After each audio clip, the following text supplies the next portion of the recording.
Hello, Beaufort. My name is Mayor Sharon Harker, and welcome to Porch Talks. In this series, I have an opportunity to sit down with people that are connected with our community, to hear their stories and share their experiences. Today, joining me is Michael Dehaney. He's the Executive Director of the Beaufort Historical Association and Beaufort Site. And welcome, Michael, to Porch Talks, and thank you for being a guest. Oh, I'm really pleased. I'm honored to be here. Thank you. Well, we are surrounded by a great deal of history. So before we dive into that history, we want to learn a little bit more about you and what leads you to the role of Executive Director of this amazing property. Well, I'll try to be short-winded because that's a long answer because I'm an older person. I've had a couple reinventions of my life, I guess you'd say. But well, I grew up in Orlando, Florida, and I lived very near Walt Disney World. It wasn't too far away, and I got started the bug to kind of be in the entertainment world. I'm a very shy person by nature, but there was something about that was fun. I like the outdoor experience, the live entertainment and interacting with people immediately in a big public space. So that lends itself, this is all going somewhere, it lends itself to what I'm doing here now. And then I studied theater arts in college, got my degree there, did the whole New York City thing, toured all over the world, did all kinds of fun things with that part of my life. In my mid-30s, I went back to graduate school, got my master's, my MFA in music theater performance, and I taught in California for a while, and then went back to Florida, and then I came to East Carolina University, and I taught for 20 years at ECU as the head of their music theater program. And then I retired from there and was the executive director at the New Bern Civic Theater, and that sort of brought me a little closer east here. And my wife had been from this area, and she wanted to retire in Beaufort. And so the position came available, and I'm not a professional historian, but storytelling is fascinating to me, and it always has been, and that was really my love of theater and the stories that got unfolded. So instead of telling fictitious stories that are sort of packaged in terms of scripts, I really found telling the stories of the real people that live here equally as fascinating, if not more so, being that I've been doing that for a long time, and found that my soft skills, I guess, could transfer to this kind of an environment. And I feel we are a little bit of an entertainment enterprise. I don't mean that to be too shallow, but getting people to be interested in history and wanting to leave the screen world that we live in today on our phones and our television sets, but to come down and have living history experiences and interact with people that are reenacting and telling the stories through interpretation, through our great docents and our tour guides to help bring living history to life. And I think one of our tag words around here is having fun with history. And so I think that, to me, that was really appealing. And so that's how I ended up here. And I guess the board of directors found that was going to be a valuable asset. Of course, the previous executive director had been here for almost 25 years. So it was a large transition to change when you have had someone that's had such an indelible mark on a space for a long time. And so it's been fun sort of trying to find my way, but the board has been very supportive, and the community equally has been very welcoming and very supportive. Well, very good. And as you mentioned, you're stepping into a role with a long history, and you're going to be taking the next steps moving BHA forward. This is an exciting opportunity. So what do you find most exciting about this new venture and this opportunity that you have?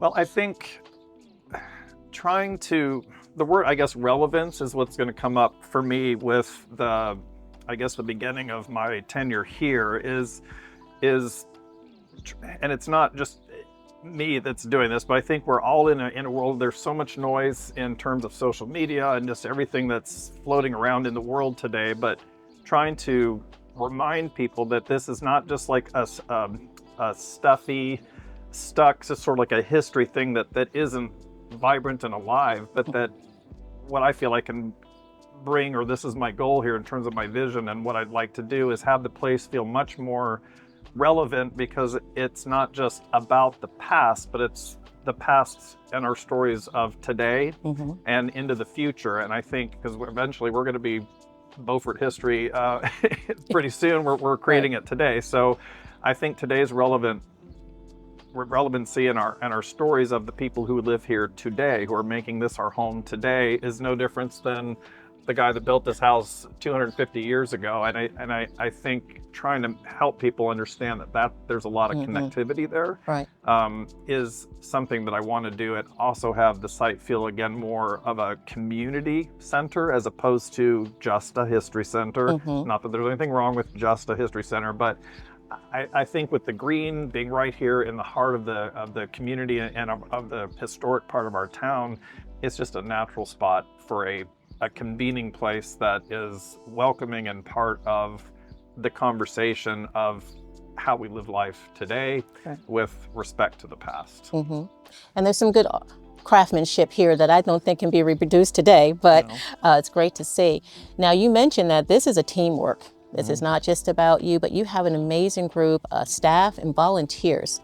And I've been to a kickoff meeting, and that was a really exciting event to see so many people invested in supporting the BHA.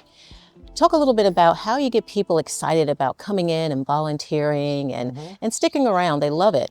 They do. I mean, we have volunteers that have been doing this with us for 25, 30, even the woman we were speaking to briefly, who we're sitting here in front of the Leffers cottage, and there are 2 live barn looms back there, and they're here on Mondays and Wednesdays, the weavers are, and so we happen to run into Nancy, and she has literally been doing this for 45, almost 50 years. Wow. Has been invested in these living history activities and is still involved. She's currently our education committee chair.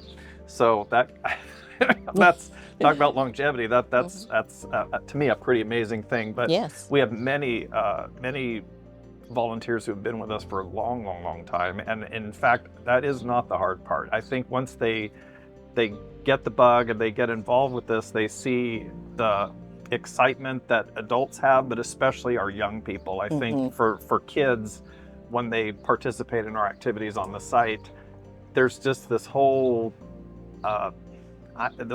We talk about like an old spinning wheel or something that's behind us, and I show them the docents show them. Sometimes I'm around and doing it with them, but I remember the first time I saw flax, which I had a little basket of this flax, and I watched somebody start to kind of break and pull this apart and spin it, and it starts to turn into thread. And then then you spin it here and do all these things, and then that gets woven in to become a jacket or fabric. And it just, I mean, I guess I knew it intellectually, but to watch somebody take something that grew right here on the site and then dry and then twist and then they show you a finished product that to us looks like an artisan craft, but back in the day that was just how they made their clothes. And I think that circular kind of thing of teaching, learning, whether you're older or you're younger, there's something very primitive I want to just sort of say about it, because it wasn't machine done. It was these things were all done by hand. And I think when people get involved in that, it's sort of an irresistible thing, and it never gets old. It's really fun to do and watch someone else do it who's good at it, and then try your own hand at it. So that's another thing I wanted to bring up as some of the vision, or what I want to do more of. It's not like it's happened for the first time, but I want to have the site have more what I call sort of family fun days, where it's not just kids coming down, because we've been doing the harvest time activities and the kindergarten Thanksgiving. Most people know about. I've talked to adults who are like, oh, I was a kid, I did it, and then I actually was a volunteer and I did it as an adult too. So there's a lot, if you're local or if you've been here a long time, those programs have been going a long time. But I think having families and adults also become involved in it, I think they're equally as like, this is fun to do and it's really fascinating. So the volunteers are terrific, and if they just get that little taste, we generally, they come, They're they hooked. stay, and they're hooked, and they're very dedicated and devoted. We have amazing volunteers. Yes, absolutely. That's a great blessing for this organization to keep moving forward, to have that extra pair of hands to continue with that living history. And I'm glad you brought that up about the youth coming through. My kids came through here during the field trip. I was a room mom, so I came here as well, and been back on several occasions, even as an adult. And it seems like every time I come back, I hear something different and new. So that's really interesting. So now one visit is not going to give it to you at once. You're going to have to keep coming back again and again and again and experience it through the eyes of children as well as in the eyes of an adult. Now, I've learned a lot about the history of Beaufort overall, and it's ever growing. There's always somebody sharing something new about what they have found either in the attic or a book or something, and there's a lot of diverse history that we'd like to incorporate. How does the BHA take all of that information from different voices and blend that in to continue to grow that living history? Yeah, that's a great question. I think I do share our history. I know the town of Beaufort itself has archives and records. That is something that we utilize when we're doing our research here. We have our own research items mostly focused on the houses and the families that built the houses and their stories. That was sort of the inception of the BHA back in the 1960s when it started. That was their stated mission, was to preserve that kind of heritage. But it does sort of cross and bleed into different areas. Of course, the Historic Preservation Commission is another aspect of that history. Our public library has an amazing set of archives, and so all of those elements together, and some of our bloggers are doing some great history blogs on the web, are fantastic resources as well. So all of those elements together are really preserving or the keepers of the history of Beaufort. I don't think we are the main event, but we certainly help to collate that.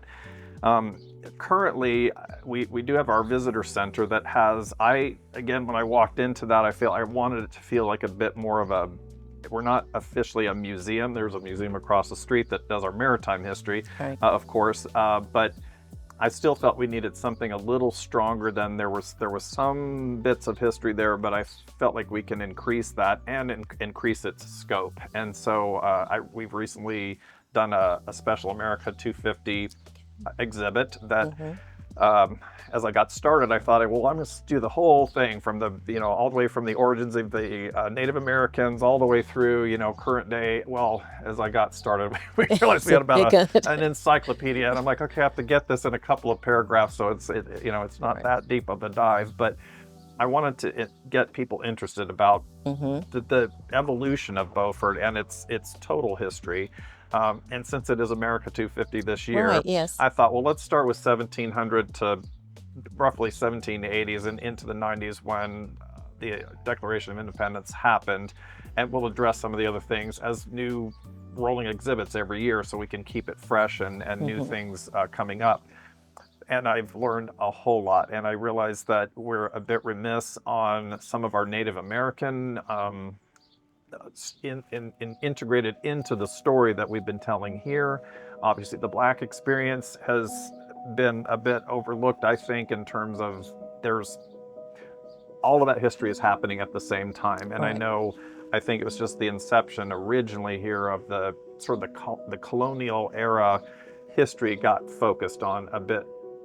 Well, I won't say too much, but it's gotten a lot of play over the years. And I think one of my goals is to be more inclusive in that storytelling because it's all happening at the same time. And so I think if we go down there, I would love for people to come down and see the new current exhibit for this year.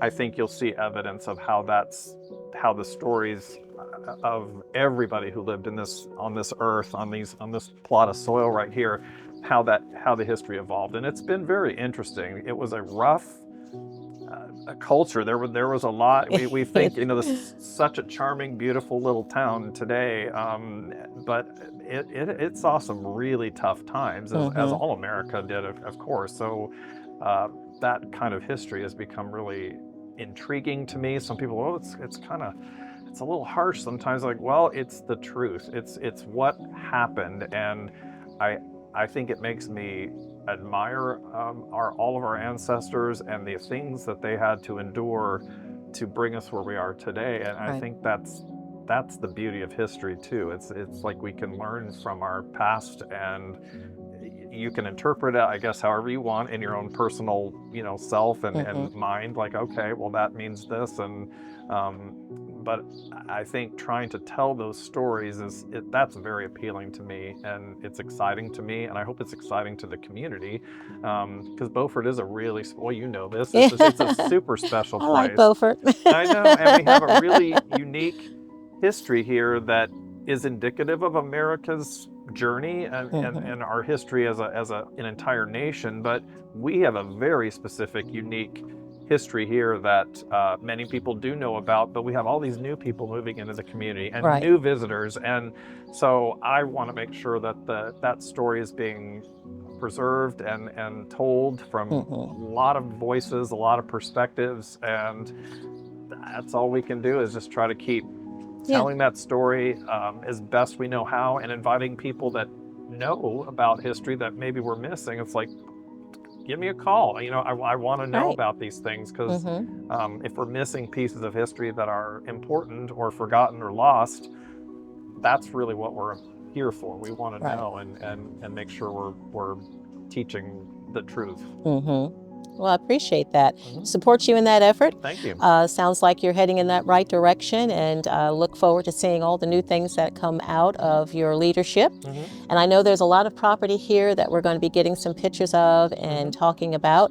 But before we leave our conversation today, I want to know, is there anything that maybe the viewers may not know about that happens here on the BHA or at the BHA? At the BHA, I think one of the things that I had learned when I first started working here was the Warped Weavers, and they are a group of people, they're men and women, who there are two very large barn looms in the building we're in the porch right now, but right in here, and then over across yonder, if you can, I don't know if the camera angle, the gallery, the Maddie King Davis Art Gallery, the second floor has about 9 smaller looms up there, and Mondays and Wednesdays there are always weavers working. They'll teach, they learn from each other, they're very social. One time I asked if I could bring them down and just put them in the visitor center and just have 1 or 2, and they're like, no, this is social for us. We sit here, we talk, as they would have hundreds of years ago. And so so I learned, like, okay, they're not here for show. They actually love what they're doing, and it's a social activity that mostly women did back in the day.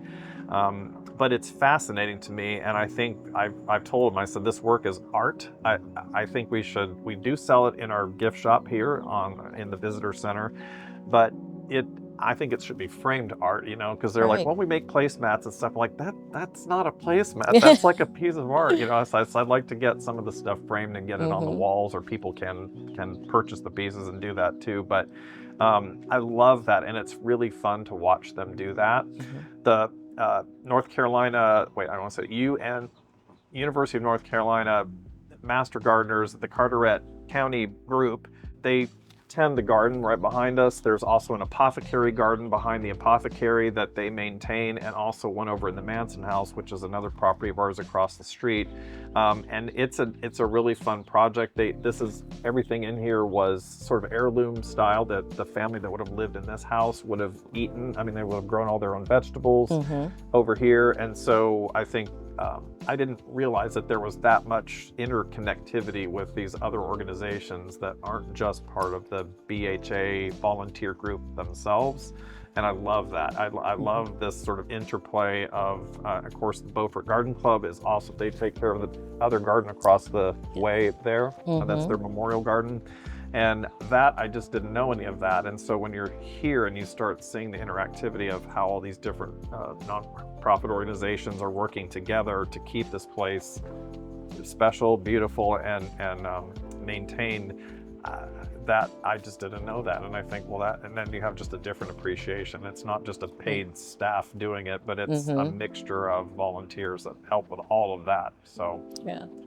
Well, thank you for sharing that tidbit. I was excited when you took me on a small tour to actually see the weaving looms, and it's It's really authentic, people. It's really authentic. And just to go back in time, just to get that sense of appreciation of maybe a rug or something that had to be woven by hand, and the intricacy and the majesty of doing it is really special. So I'm glad that is not a lost art, and that you're training people to take up that art. So in my retirement, I plan on coming in to be one of the weavers. We would love that. I would love to do that. I know, they find it kind of, what do you call it, sort of, it's almost like meditation too. They find the repetitive activity. So don't put me on one that's like 300 years old, because I don't want to break it. You won't break it. They're pretty tough. So if you have like a beginning weaving system, all right, do. that's fairly good. I'll start with the beginning one. Yeah, we do. Well, thank you, Michael, for joining us for this series of Porch Talks. Thank you for being the executive director and being the keeper of our history here in our town. I applaud you for wanting to increase that amount of history and knowledge, because you're right, this is a living history. And we wish you the best of luck. And thank you both for tuning in to Porch Talks.